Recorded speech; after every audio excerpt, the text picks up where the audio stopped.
اعتراضات اٹھ رہے ہیں فیصلے پر کہ عجلت میں فیصلہ کیا گیا، انصاف ہوتا نظر آنا چاہیے یہ، اور جیل میں ٹرائل کی گئی، کیوں پبلک نہیں تھی؟ ایک تو آپ کا فیصلے پر اوپینین کیا ہے؟ بسم اللہ الرحمن الرحیم۔ عادل، اس فیصلے کے تین ایسپیکٹس ہیں۔ ایک اس کا ایسپیکٹ ہے آپ کے جو نیشنل سیکیورٹی میئرز ہیں یا میٹرز ہیں ان سے ریلیٹڈ ہے۔ دوسرا اس کے اندر اس کا ایک لیگل ایسپیکٹ آتا ہے، اور تیسرا اس کے اندر ایک پروسیجرل ایسپیکٹ آتا ہے۔ اب جو پہلا اس کا ایسپیکٹ دیکھا جائے تو سائفر کی بنیاد جو بنی تھی، جو 7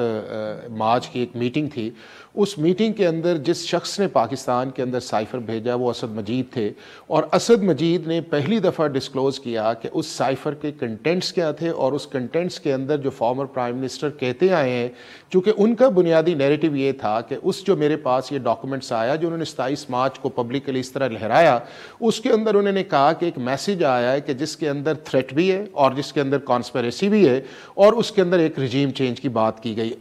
اب یہ دو چیزیں جو تھیں وہ نہ آپ کی نیشنل سیکیورٹی کی جو میٹنگز ہوئی، پہلی ہوئی جو انہی کے دور کے اندر پریزائڈ کیا گیا، اور اس کو بھی کیا گیا، اس کے اندر بھی آپ نے دیکھا کہ نہ انہوں نے کہا کہ اس کے اندر یہ آپ کا تھریٹ ہے اور نہ کانسپیریسی ہے، اور پھر جب شہباز شریف صاحب کے دور کے اندر ہوئی تو اس کے اندر بھی کہا گیا۔ اب وہ چونکہ ایک نیریٹو جو پولیٹیکل بلٹ کیا گیا اور چلتے چلاتے جب اس کلائمیکس پہ پہنچا تو اگست 2022 کے اندر جب اس کے اندر ایک کمپلینٹس فائل ہوئی اور انویسٹیگیشنز آئی پھر آئے، اور اس کے 4 امپورٹنٹ آدمی تھے اس سارے ایکسرسائز کے۔ ایک اسد مجید جو آپ کے ایمبیسڈر تھے،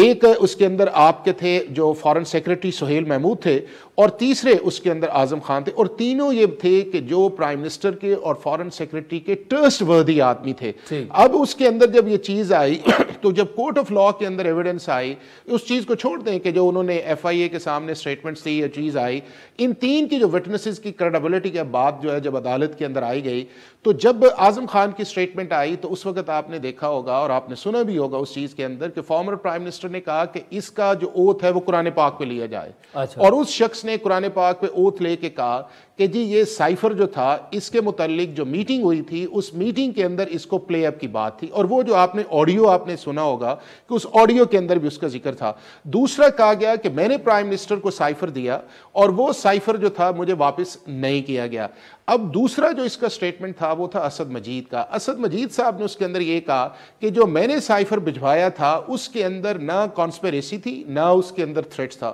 اور تیسرا جو تھا سہیل محمود کی سٹیٹمنٹ یہ تھی، وہ یہ اس کے اندر آیا کہ جی سائفر کا جو کنٹینٹس تھا یا جو بھی چیز تھی ہم نے بھجوائی وہ فارن آفس کے اندر وہ ریسیو نہیں آئی۔ اب اس سارے کانٹیکسٹ کے اندر دیکھا جائے تو جو وہ پولیٹیکل نیریٹو تھا اس کے ساتھ ساتھ ایک ایڈمیشن بھی تھا، اور ایڈمیشن ابھی تک چلتا آ رہا ہے، اور جب اسلام آباد ہائی کورٹ کا کیس بھی کیا گیا کوشمنٹ کے لیے،